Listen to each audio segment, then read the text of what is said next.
I'm Ron Corning for Howdini.com. Are you among those parents sitting at home wishing your children weren't spending so much time playing video games? Well, join the Parents Club of the 21st century. So what's the cure for the video game epidemic?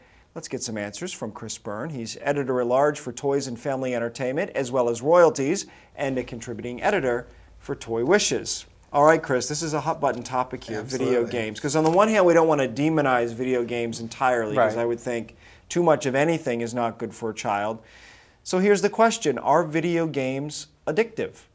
Well, not really. I mean, the kids can be habituated to them, but not really addicted to them in sort of the classical sense. But part of it is about giving kids other options and things that they enjoy playing with. Parents need to be involved. They can limit the amount of video game time playing. They can model the behavior of doing other things like reading and being engaged in sports, create family activities, but don't just leave the kids to their own devices because they're going to go for the video games because they're really fun. I'm also thinking, though, like any toy, a video game, or like any activity, a video game is something that a child might sort of have a fleeting interest in.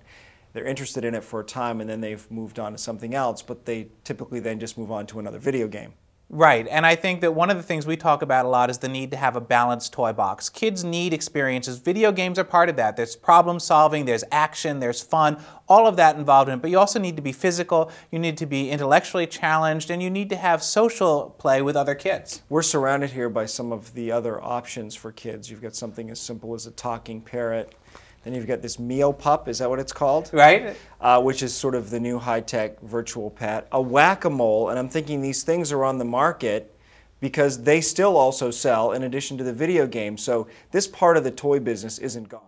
Right, classic play is still there. It's all about kids having new experiences, exploring their world, and finding ways to express themselves through play. Very, very important, and you can't do that with just one mode of play. We talk about childhood obesity, and one of the problems is kids are sitting in front of the computer, the TV, the video games. Of course, I grew up sitting in front of the television probably more than I should have.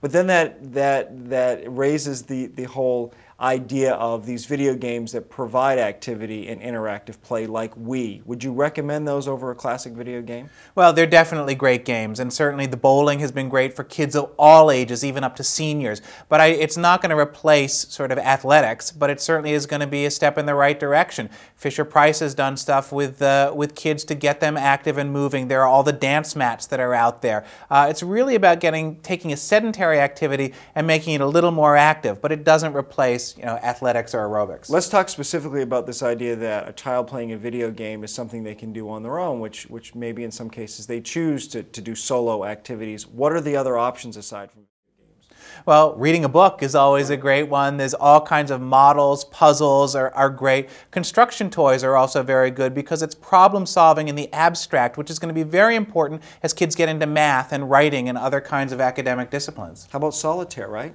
Solitaire is great. It's a deck of cards. Yeah, exactly. Simple as that. Yeah. All right, good information here, Chris. Thank you. Thank Chris you. Byrne is editor-at-large for Toys and Family Entertainment, as well as royalties, and a contributing editor of Toy Wishes. And I'm Ron Corning for Howdini.com.